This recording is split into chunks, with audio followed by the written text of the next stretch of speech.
Detailing है उसमें सारी। हम लोगों ने 2 पेज का एक चार्टर बनाया है जिसमें हमने समरी ऑफ सारी डिमांड्स रखी हैं। प्रेस से भी रोज कई बार फोन कहीं से आता है कि आप लोगों को क्या क्या रिक्वायरमेंट्स है पॉलिटिकल पार्टी से। तो हम लोगों ने ये एक प्रेस कॉन्फ्रेंस इसी संदर्भ में रखी है।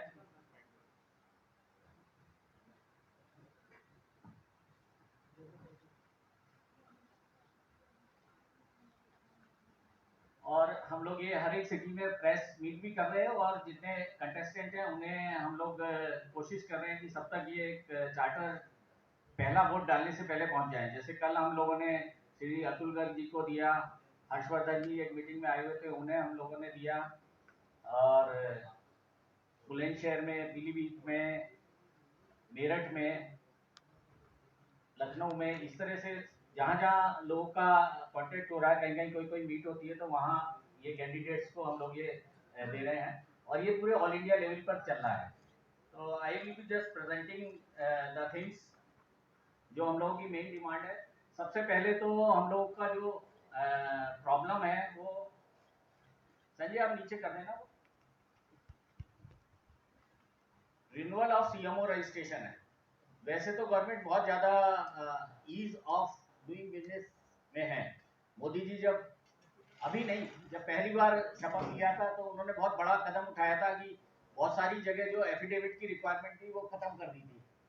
लेकिन जो हॉस्पिटल के रजिस्ट्रेशन है उसमें हर साल कुछ ना कुछ नया इंस्पेक्टर राज जुड़ता जा रहा है, कोई ना कोई इंस्पेक्टर उसमें जुड़ता जा रहा है। और कभी अभी हमें हर साल रिन्यूअल करना होता है, जबकि बहुत सारी इंडस्ट्री में 5 साल आमतौर पर रजिस्ट्रेशन का सिस्टम होता है। यहाँ पर क्या होता है, 1 साल का रजिस्ट्रेशन होता है, 3 महीने उसे कराने में निकल जाते हैं और फिर 9 महीने बाद फिर दोबारा वो आगे खड़ा हो जाता है। और कम से कम 7-8 जगह से आपको एनओसी लेनी होती है, उसमें चक्कर काटना होता है। सरकारी और जो जनधन है, जो हम लोगों का रिसोर्सेज हैं, दोनों की बर्बादी होती है। और एक तरह से हर साल का जब रिन्यूअल होता है, एक जो पहले जमाने में होता ना, इमरजेंसी से पहले इंस्पेक्टर राज वाला जमाना जो था, वैसा ही प्रतीत होता है। हर कोई और रिश्वत को भी बढ़ावा देता है। जहां कोई अटका हुआ होता है फिर वो पैसे का लेन देन शुरू होता है हर चीज में, कि फायर एनओसी में, पॉल्यूशन एनओसी में। आप देखिए नगर निगम से ही अस्पताल वालों को 3 तरह के लाइसेंस लेने होते। पहले आप हाउस टैक्स जो है वो कमर्शियल वाला कराइए, दूसरे नंबर पे एक नगर निगम का लाइसेंस लीजिए, तीसरा जो हमारा सफाई वाला सिस्टम है उसमें भी हमें 3 जगह पे करना है। एक बीएमडब्ल्यू वाले को लेना है, क्लिनिक में जहां बिल्कुल भी कूड़ा नहीं निकलता वहां पे भी आपको हर साल 7 या कितने 8,000, अब तो 9,000 कर दिया है क्लिनिक के करीब, 9,000 रुपए साल, 10,000 रुपए साल आपको बीएमडब्ल्यू मतलब जो बायोमेडिकल वेस्ट वाले को हर साल उसका रिन्यूअल कराना है कॉन्ट्रैक्ट। वो हफ्ते में एक बार आता है और अपनी फॉर्मेलिटी पूरी करके चला जाता है। उसके अलावा दूसरा आपको जो नगर निगम का नॉर्मल वाला जो डोर टू डोर कलेक्शन वाला है, उसे भी आपको सफाई के लिए हर महीने वाला सिस्टम देना है या साल वाला देना है। तीसरा, क्योंकि आप अस्पताल में हैं, आपको जो सेप्सिस है या जो एंटीसेप्टिक है वो पूरा मेंटेन करना है, तो आपको अपनी तरफ से भी सारा इंतजाम स्पेशली रखना होता है कि सब जगह बहुत साफ सफाई रहे और बहुत एसेप्सिस मेंटेन रहे। तो बेसिकली साफ सफाई में इतना सारा काम हो जाता है और ये सब चीजें डॉक्यूमेंट करके हमें सीएमओ रिन्यूअल के टाइम पे भी देनी होती है। तो बहुत सारा काम अननेसेसरीली बढ़ जाता है, जबकि वी ऑल आर, हम जैसे आजकल सब जगह प्रबुद्ध वर्ग से आते हैं, सब लोग समझते हैं कि अगर हम एंटीसेप्सिस मेंटेन नहीं करेंगे तो हम ही सर्वाइव नहीं कर पाएंगे। सबसे पहले तो कोविड के टाइम में डॉक्टर ही मरे, तो सेप्सिस हम ही सबसे पहले होगा। तो बेसिकली हम लोगों की डिमांड है कि ये हर साल की जगह 5 साल में हो और इसकी प्रक्रिया को थोड़ा सरलीकरण किया जाए, जैसे कि और जगह भी बहुत सारी जगह, बहुत सारे डिपार्टमेंट में, बहुत सारी इंडस्ट्री में हुआ है। नाम ही गवर्नमेंट ने ईज ऑफ डूइंग बिजनेस एक उनका चल रहा है। दूसरा, जैसे कि आप सब लोग जानते हैं कि जब अस्पताल में मरीज आता है और हमेशा बीमारी डॉक्टर के कब्जे में नहीं आती है, बहुत बार निगेटिव रिजल्ट भी आता है और उसके बाद मरीज के साथ वाले इमोशनल होते हैं, बहुत बार वो as a knee jerk reaction भी उल्टी सीधी बातें होती हैं और कई बार जानबूझ के भी बिल ना देना पड़े, जब लंबा बिल हो जाता है तो ये सब तोड़फोड़ वाला सिस्टम होता है। तो हम लोगों ने आईएमए की तरफ से वैसे तो 23 राज्यों में अभी राज्य सरकारों द्वारा बनाया हुआ एक हिंसा निवारण कानून है, ये उत्तर प्रदेश में भी लागू है, मुलायम सिंह जी के टाइम में ही बन गया था, जो एक प्रोटेक्शन देता है। लेकिन उसका कहीं पे भी, क्योंकि राज्यों के कानून है तो बहुत ज्यादा महिमा मंडन नहीं हो रखा है। इवन बहुत सारे जब कहीं दिक्कत होती है तो जो एसओ होते हैं या आईओ होता है उसे बताना पड़ता है कि ये भी कानून है। तो हम लोगों की डिमांड है कि strong central act against violence on doctor, वो बहुत जरूरी है ताकि हम लोग सेफ्टी से अपना काम कर सकें। जैसे कि गवर्नमेंट इंस्टीट्यूट में होता है, बैंक्स में होता है, यहाँ पे तो सबसे ज्यादा इमोशनली डिप्राइव कंडीशन में मरीज आता है, बहुत कई बार गुस्से में होता है। और जब कोई निगेटिव, एक तो मेडिकल साइंस डेफिनेटली खर्चा बढ़ा है, उसमें कॉस्टली हुई है, और जब अगर रिजल्ट फेवरेबल नहीं आता तो और ज्यादा बड़ी दिक्कत उसमें हो जाती है। तीसरी जो हम लोगों की मेजर डिमांड है सेंट्रल के से, वो है no criminal intent in any treatment procedure. क्योंकि जब भी हम कोई इलाज करते हैं तो किसी भी डॉक्टर का कभी भी ऐसा मन नहीं होता कि इंटेंशनली उस चीज को गलत या निगेटिव रिजल्ट की तरफ ले जाने की कोशिश करें। It is not possible. हमारा तो ब्रेड एंड बटर है, हम सब लोगों को ठीक करने की कोशिश करेंगे। और कभी कभी लेकिन जब दिक्कत हो जाती है तो मेडिकल नेग्लिजेंस के नाम पे डॉक्टर्स का या पैरामेडिकल हॉस्पिटल्स का उत्पीड़न शुरू हो जाता है।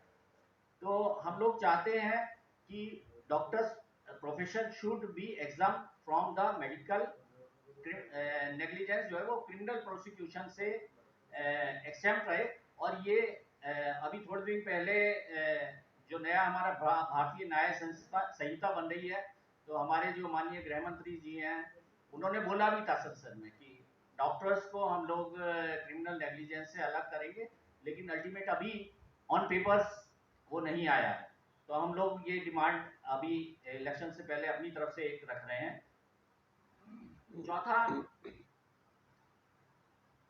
जो ये सीपीए जब आया, आल्दो अब तो बहुत पुराना हो गया, तो जो डॉक्टर और मरीज का रिश्ता था वो खत्म होके एक प्रदाता, सर्विस प्रदाता, सेवा प्रदाता और ग्राहक का रिश्ता हो गया। और ये बहुत गलत हुआ है। इसमें क्या है कि जब हम बहुत ज्यादा ओवर रक्षात्मक कहना चाहिए, डिफेंसिव होके खेलते हैं तो आपकी कॉस्ट सेफ्टी वाइज बहुत ज्यादा बढ़ जाती है। आप बहुत सारे टेस्ट भी अननेसेसरी कराने होते हैं। आप तो अब तो वैसे भी बहुत कॉमन है ये चीज कि मरीज को जब नेगेटिव रिजल्ट आता है तो ये कोई नहीं पूछा ये टेस्ट क्यों क्यों आए, वो नेट पे पढ़ के, कोई कोई उसका डॉक्टर है, सब आके पहले डॉक्टर के पूछते हैं, डॉक्टर साहब ये टेस्ट क्यों नहीं कराया, एमआरआई क्यों नहीं कराया था, अब तक सीटी स्कैन क्यों नहीं कराया था, ये करा लेते तो शायद सब कुछ ठीक हो जाता। वहां पे फिर वो कॉस्ट वाली बात सब भूल जाते हैं। तो हम लोग का ये डिमांड है कि सीपीए में अगर चलना भी है डॉक्टर्स का, कोई बात नहीं है, बहुत पुराना हो गया, तो उसमें करंट लॉ में कैपिंग होनी चाहिए और कंपेशन रेस्ट्रिक्शन ऑफ ज्यूरिसडिक्शन भी होना चाहिए। अभी क्या हो रहा है, जैसे कोई मरीज बिहार से आगे दिल्ली में इलाज करा रहा है तो he can file the case at Bihar. अब पूरा अस्पताल का जितने लोगों का नाम है सबको बिहार जाके केस लड़ना है।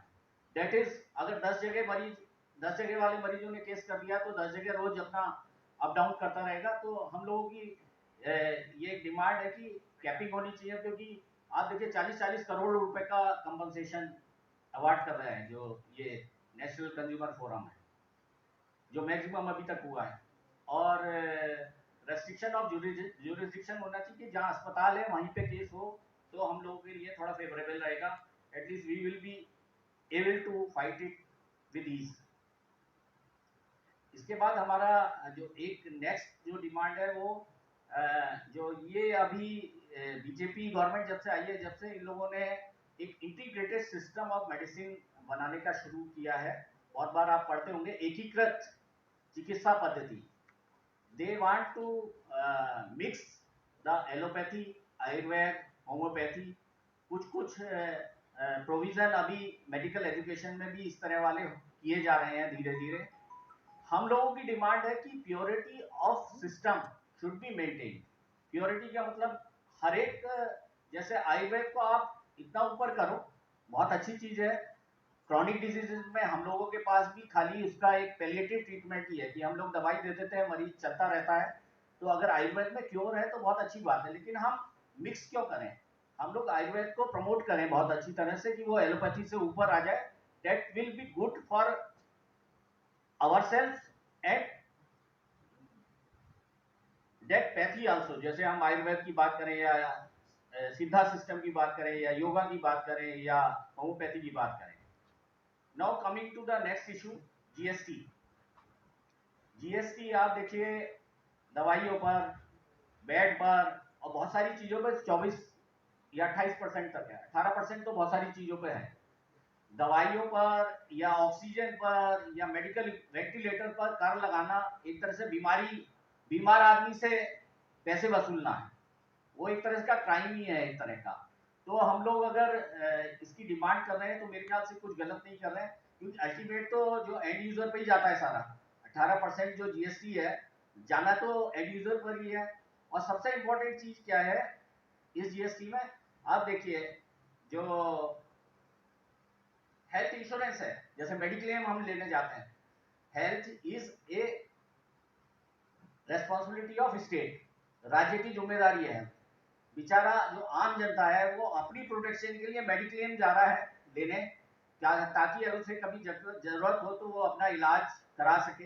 मोदी जी ने बहुत अच्छी ये प्रोग्राम चलाया इस बार. उन्होंने कल अपने उसमें मैनिफेस्टो में बोला भी है कि 75 साल या 70 साल से ऊपर वालों को सबको आयुष्मान कार्ड बन जाएगा. लेकिन क्या है कि आप मेडिक्लेम ले रहे हो, उसमें भी 18% सरकार को दे रहे हो, तभी आप मेडिक्लेम ले पा रहे हो. तो मेरे ख्याल से मेडिक्लेम या जो life insurance even should be exempted, या कम से कम उसे 5% अगर करना ही है कि नहीं कि हम इन प्रिंसिपल छोड़ नहीं सकते तो थोड़ा कम कर सकते हैं. तो ये हम लोगों की तरफ से डिमांड है.